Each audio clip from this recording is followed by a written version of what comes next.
आदाब नाजरीन, आप सभी का इस्तकबाल है मुल्क की बात में। मैं हूं नेहा सिंह। खबरें शुरू करने से पहले एक नजर सुर्खियों पर। हूती ने दिया समुद्र में इजरायली जहाजों को तबाह करने का ऐलान, कहा 4 दिन की मोहलत हुई खत्म। वक्फ बिल के खिलाफ मुस्लिम लॉ बोर्ड ने हुकूमत को घेरा, कहा हिंदू मुस्लिम के बीच तनाजा खड़ा करना चाहती है हुकूमत। रंग रोगन मामले में गैर मुस्लिमों को झटका, कोर्ट ने दिया समल, शाही जामा मस्जिद में रंग रोगन कराने का हुक्म। वृंदावन में मुस्लिम कारीगरों की मुखालफत शुरू, अब भगवान कृष्ण नहीं पहनेंगे उनके सिले हुए लिबास। वजीर नितेश राणे ने दिया मुतनाज़ा बयान, कहा हिंदू सिर्फ हिंदू दुकानों से ही खरीदेंगे मटन। दरभंगा की मेयर अंजुम आरा का बड़ा बयान, बोली जुमे के बीच में रोकी जाए होली। दमोह की कसाई मंडी इलाके में रात भर पुलिस ने की चेकिंग, सभी मुलजिमों के घर जाकर ली तलाशी। मुसलमानों ने की पहल, दे रहे भाईचारे का पैगाम, मुस्लिम बांट रहे रंग, गुलाल और पिचकारियां। Migration and foreigners bill 2025 Lok Sabha में पेश, गैर कानूनी घुसपैठ पर एक्शन की तैयारी। 4 दिन पहले यमन के हूती चीफ ने इजराइल को चेतावनी दी थी कि अगर उसने गजा में नाकाबंदी नहीं हटाई तो 4 दिन के बाद अंजाम खौफनाक होगा। इस मोहलत के खत्म होते ही कल देर रात हूती मिलिट्री स्पोक्सपर्सन याहा सरिया ने वीडियो जारी कर इजराइल को वाजे कर दिया कि रेड सी, अरब सागर, एडन की खाड़ी और बाब अल मंदब में हमारी जानिब से लगाई गई पाबंदी हमने हटा दी है और अब हमने जहाजों के लिए खबरदार हो जाओ। यहाँ ने आगे कहा कि इस जानिब से जो भी इजरायली जहाज ऑपरेट करेगा उसे तबाह कर दिया जाएगा और इस बयान के जारी होने के बाद से ही हमारी कार्रवाई शुरू हो जाएगी और इजरायली जहाजों को निशाना बनाकर तबाह करने की हमारी ये जंग तब तक जारी रहेगी जब तक इजराइल गजा पट्टी से नाकाबंदी नहीं हटा लेता। हम आखिरी वक्त तक फिलिस्तीनियों के हक में इस जंग को जारी रखेंगे।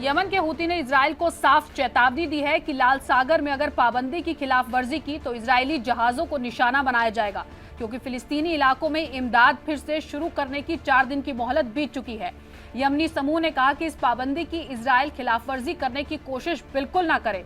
वाज़ेह रही कि 2 मार्च को इजराइल ने गजा में सभी इमदाद रोक दी थी, तब उसने हमले फिर से शुरू करने की धमकी भी दी थी ताकि हमास पर दबाव डाला जा सके। वो 7 अक्टूबर 2023 के हमले में पकड़े गए कैदियों को रिहा करे। इसके बाद से यूएन में कई मुमालिक ने इजराइल की मजम्मत की थी। पूरा अरब तब भी खामोश था और आज भी खामोश है। रमजान के महीने में गजा वासियों के हालत बद से बदतर होते जा रहे हैं। इजराइल ने पहले वहां खाना पीना और दवाइयां पहुंचानी बंद करवाई और उसके बाद पूरे गजा में बिजली काट दी। आज की तारीख में रमजान के महीने में गजा के लोगों का बुरा हाल है, लेकिन अफसोसनाक बात यह है कि इस पर पूरा अरब देश खामोश है। हाल ही में अरब देश ने मिलकर गजा को फिर से बसाने का एक प्लान तैयार किया, जो कुछ ही दिनों में ट्रंप को सौंपा जाएगा। ये तो वक्त ही बताएगा कि अरब के इस मंसूबे में फिलिस्तीनियों के कितने हक हैं और अमेरिका के कितने। ऐसे हालात में सिर्फ ईरान सुपरिटेंडेंट यमन के हूती खुले तौर पर शुरू से लेकर अब तक फिलिस्तीन की हिमायत में इजराइल अमेरिका से सीधी टक्कर ले रहा है और इस बार भी उन्होंने 4 दिन की मोहलत खत्म होने के बाद वीडियो जारी कर अपने बयान में साफ खबरदार कर दिया है कि जब तक इजराइल गजा में इमदाद पहुंचाने की इजाजत नहीं देता और नाकाबंदी नहीं हटा देता, तब तक हम अपने हमले जारी रखेंगे।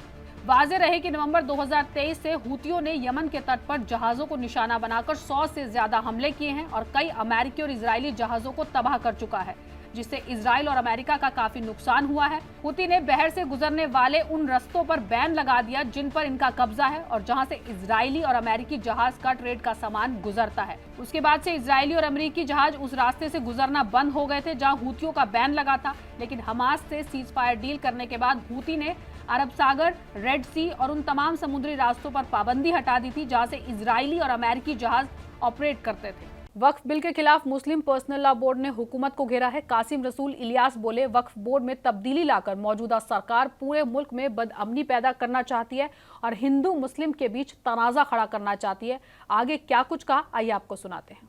वर्शिप प्लेसेस एक्ट मौजूद होने के बावजूद कितनी मस्जिदों पर क्लेम किया जा रहा है आप जानते हैं। अभी ज्ञान वापी का मसला चल रहा था उसके बाद मथुरा का मसला शुरू हुआ, अभी संभल का मसला शुरू हो गया, और ऐसी कई जगह हो रही है। तो जब आप वक्फ एक्ट में इतनी ड्रास्टिक तब्दीली कर देंगे तो उसके बाद क्या होगा, ये बात इसी तरह आप जानते हैं। हमारा मानना यह है कि ये सिर्फ ये नहीं होगा कि मस्जिद छीनी जाएगी, आप पूरे देश के अंदर अशांति पैदा कर देंगे, जगह जगह झगड़े होंगे, हर गली में, हर कूचे में, हर मोहल्ले में, हर शहर में ये माहौल पैदा कर देंगे। तो आप देश को किस रुख पर ले जाना चाहते हैं?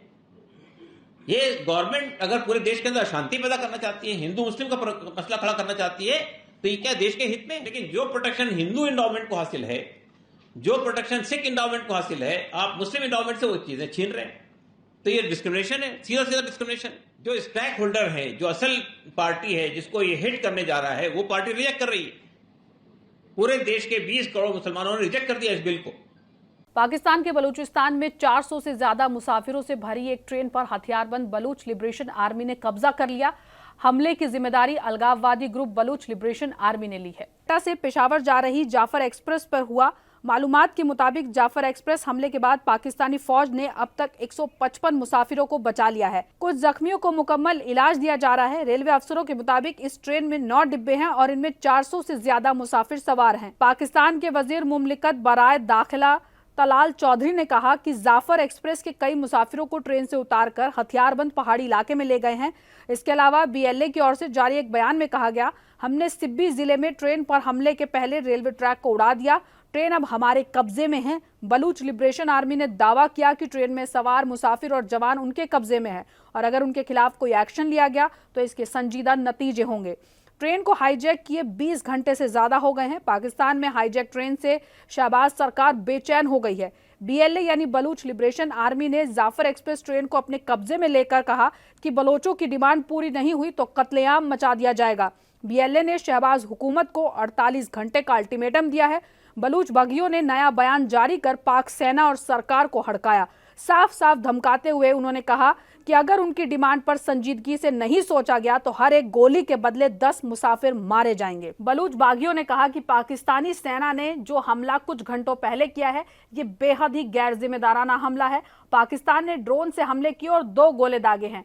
इस हमले में कोई भी हथियारबंद मारा नहीं गया, सब लड़ाके महफूज हैं। उन्होंने आगे कहा कि हमने अभी तक पाकिस्तान के 30 जवानों को मौत। यूपी के वृंदावन की होली में मुसलमानों की एंट्री पर बैन की मांग के बाद अब मथुरा के वृंदावन में मौजूद मशहूर ठाकुर बाके बिहारी को पहनाई जाने वाली जो पोशाक मुस्लिम तैयार करते हैं, अब इस लिबास को बनाए जाने की मुखालफत भी शुरू हो गई है। जानकारी के लिए बता दें कि हजारों मुस्लिम खानदान मथुरा के वृंदावन में श्री कृष्ण जी की पोशाक और जड़ावटी सजावट का काम करते हैं। उनके हाथों से बनाई गई लिबास वृंदावन के बांके बिहारी श्री कृष्ण जन्मभूमि द्वारकाधीश मंदिर जैसे प्रमुख मंदिरों में पहनाई जाती हैं। साथ ही मथुरा वृंदावन के मुस्लिम मशराह के हाथ से तैयार की जाने वाली लिबासी की बिक्री मुल्क भर के साथ विदेशों में भी भारी तादाद में होती है।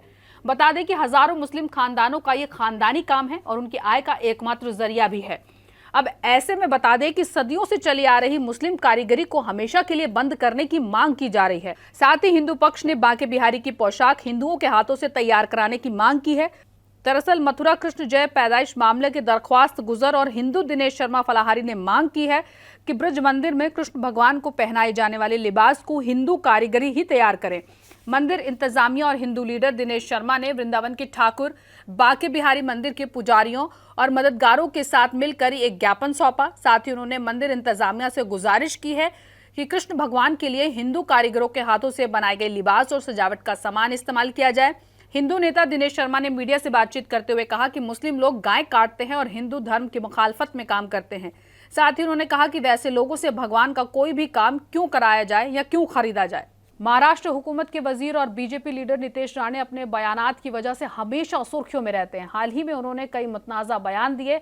एक बार फिर उन्होंने कुछ ऐसा किया जिससे पूरे मुल्क में तनाज़ा हो सकता है। बीजेपी लीडर ने मल्हार सर्टिफिकेशन.com लॉन्च किया है। इस डोमेन से झटका मीट बेचने वाले दुकानदारों को सर्टिफिकेट मिलेगा। बीजेपी लीडर नितेश राणे ने बताया कि मल्हार सर्टिफिकेशन.com वेबसाइट हम लोगों ने लॉन्च की है।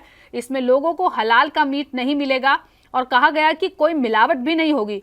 हिंदू बिरादरी के लोगों को सिर्फ झटका मीट ही मिलेगा और कहा गया कि हमारा यकीन है कि इससे पहले हिंदू बिरादरी को कोई भी गलत तरीके का मटन खाने को नहीं मिलेगा। नितेश राणे ने सोशल मीडिया प्लेटफॉर्म एक्स पर एक पोस्ट में कहा कि आज हमने महाराष्ट्र में हिंदू बिरादरी के लिए एक बहुत ही अहम कदम उठाया है। इस होली के फेस्टिवल पर malharcertification.com का लॉन्च किया गया है। मल्हार सर्टिफिकेशन के जरिए हमें अपनी मटन दुकान खोलने की सहूलियत मिलेगी। इसे बेचने वाला हिंदू होगा।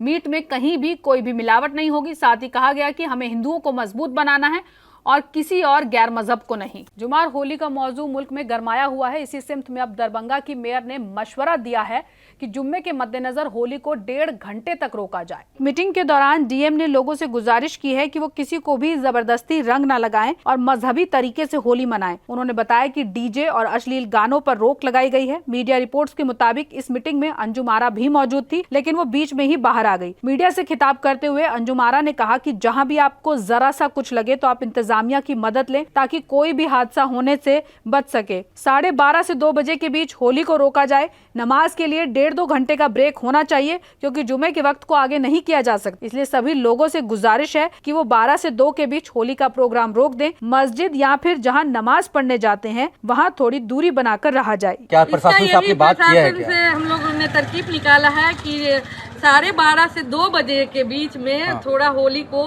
रोका जाए, मतलब बीच में 2 घंटा का ब्रेक होना चाहिए, क्योंकि देखिए जुम्मा का टाइम तो जो है आगे जा नहीं सकता है।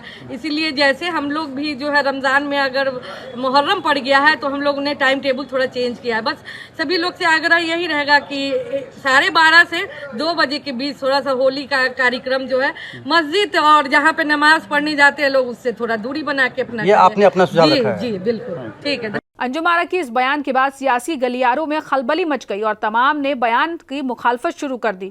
बिहार के बीजेपी एमएलए हरिभूषण ठाकुर बचौल ने दरभंगा की मेयर पर निशाना साधते हुए कहा कि दरभंगा की मेयर गजवा हिंद और दहशतगर्द सोच की खातून है। होली का जश्न नहीं रुकेगा, 1 मिनट के लिए भी ब्रेक नहीं होगा। होली धूमधाम से मनाई जाएगी। देखिए, दरभंगा की मेयर गजवा हिंद और आतंकवादी मानसिकता की महिला है। वो जिस परिवार से संबंधित है उसका पुराना इतिहास रहा है और उस दिन होली होगा, संपूर्ण जगह पर होली होगा। जिनको पसंद नहीं है वो परहेज करें। और राजद और कांग्रेस के लोग, वामपंथ के लोग कहाँ हैं? उनके मुंह में क्यों दही जम गई है? वो जो आग लगाना चाह रही हैं वो आग नहीं लगेगा। ऐसे लोगों पर सख्त से सख्त कार्रवाई करे प्रशासन। वहीं अपने बयान पर मजम्मत का सामना कर रही अंजुम आरा ने बाद में अफसोस जाहिर करते हुए माफी भी मांग ली।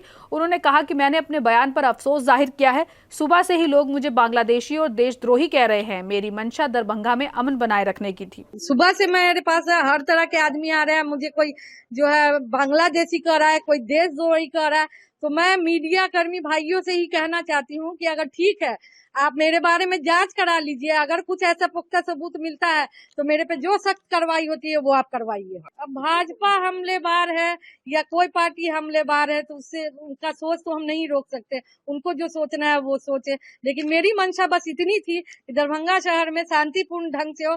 इसी संदर्भ में मैंने ये जो है बोला था। मध्य प्रदेश के दमोह में 7 मार्च को हुई गोकशी की बड़ी वारदात के बाद लगातार पुलिस एक्टिव मोड में है। पुलिस इंतजामिया लगातार घर घर जाकर चेकिंग कर रही है। बता दें कि पुलिस ने रात भर कसाई मंडी इलाके में चेकिंग की। एसपी ने स्पेशल टीम बनाई है और ये टीम इन इलाकों के आदतन मुजरिमों की धरपकड़ कर रही है।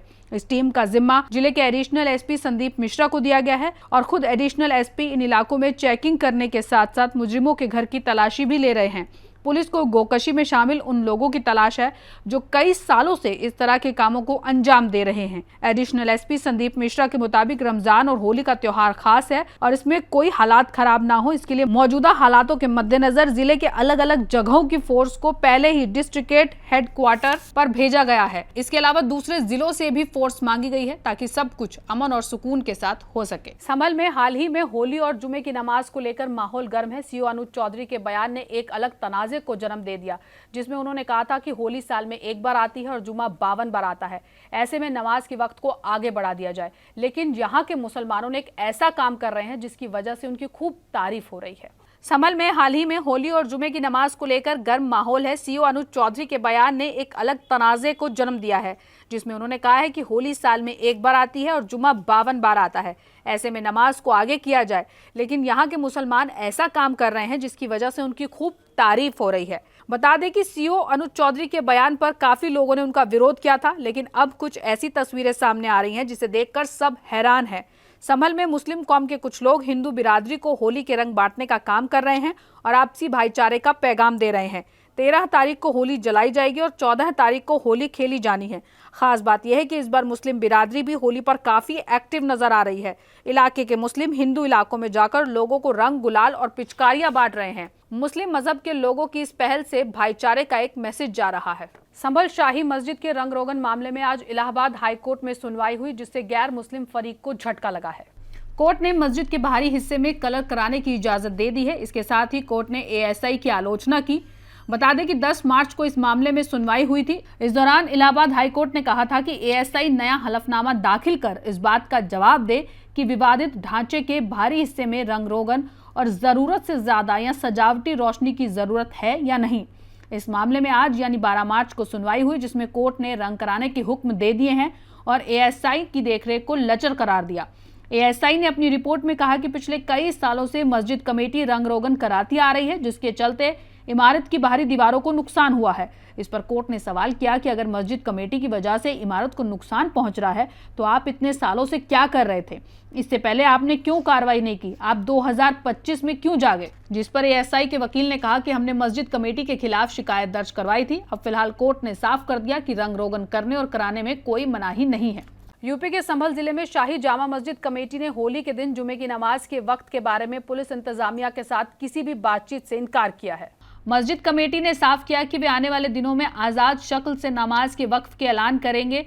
संभल की शाही जामा मस्जिद कमेटी के अध्यक्ष जफर अली ने बताया, ना तो वो और ना ही कमेटी का कोई नुमाइंदा इंतजामिया की बुलाई गई बैठक में मौजूद थे, ना हमें बुलाया गया था। उन्होंने कहा कि हम पुलिस इंतजामिया के कांटेक्ट में नहीं हैं। उनके साथ जुमे की नमाज के समय के बारे में कोई बातचीत नहीं हुई। इस बारे में हम अपने उलेमाओं और मजहबी रहनुमाओं से बातचीत कर रहे हैं और 1 या 2 दिन के अंदर ऐलान कर देंगे। जफर अली ने कहा कि केवल शाही जामा मस्जिद कमेटी के पास नमाज का समय तय करने और ऐलान करने का हक है। उन्होंने कहा, हम शहर में सुकून चाहते हैं ताकि होली और रमजान के त्यौहार अमन और सुकून से मनाए जा सके। साथ ही उन्होंने कहा कि होली और जुमे की नमाज पहले भी बिना किसी परेशानी के एक साथ हुई है। मजहबी आलिम सिर्फ ताजुज दे सकते हैं, लेकिन आखिरी फैसला मस्जिद कमेटी ही लेगी। संभल के सीओ के खिलाफ पोस्ट डालना आबाद नाम के एक शख्स को भारी पड़ गया। पुलिस ने आरोपी के खिलाफ फौरन एक्शन लिया और उसे गिरफ्तार कर लिया। आखिर आबाद का गुनाह क्या था और उसने क्या पोस्ट डाला था जिसकी वजह से उसे हवालात की हवा खानी पड़ गई? संभल के सीओ के खिलाफ पोस्ट डालना आबाद नाम के एक शख्स को भारी पड़ गया। पुलिस ने आरोपी के खिलाफ फौरन एक्शन लिया और उसे गिरफ्तार कर लिया।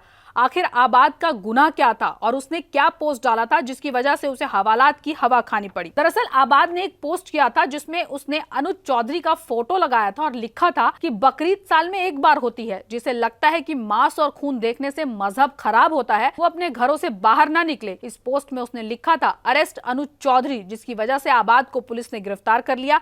आबाद का जेल से एक वीडियो भी सामने आया है जिसमें वो माफी मांगता दिख रहा है। वो कहता है कि मैं शहर शाहपुर का रहने वाला हूँ, मैंने जो सीओ साहब पर तब सराह की है उसके लिए मैं क्षमा चाहता हूं। मरकजी वजीर मुमलिकत बराए दाखिला ने इमिग्रेशन एंड फॉरेनर्स बिल 2025 पेश किया। यह बिल गैर कानूनी घुसपैठ और वीजा की मुद्दत खत्म होने के बाद भी भारत में रुके विदेशियों के खिलाफ सख्त कार्रवाई करेगा। लोकसभा में मंगल को मरकजी वजीर मुमलिकत बराए दाखिला नित्यानंद राय ने इमिग्रेशन एंड फॉरेनर्स बिल 2025 पेश किया। यह बिल गैर कानूनी तौर पर भारत में घुसपैठ करने और वीजा की मुद्दत खत्म होने के बावजूद भी भारत में रहने वाले गैर मुल्कियों के खिलाफ सख्त कार्रवाई करने की ताकत देता है।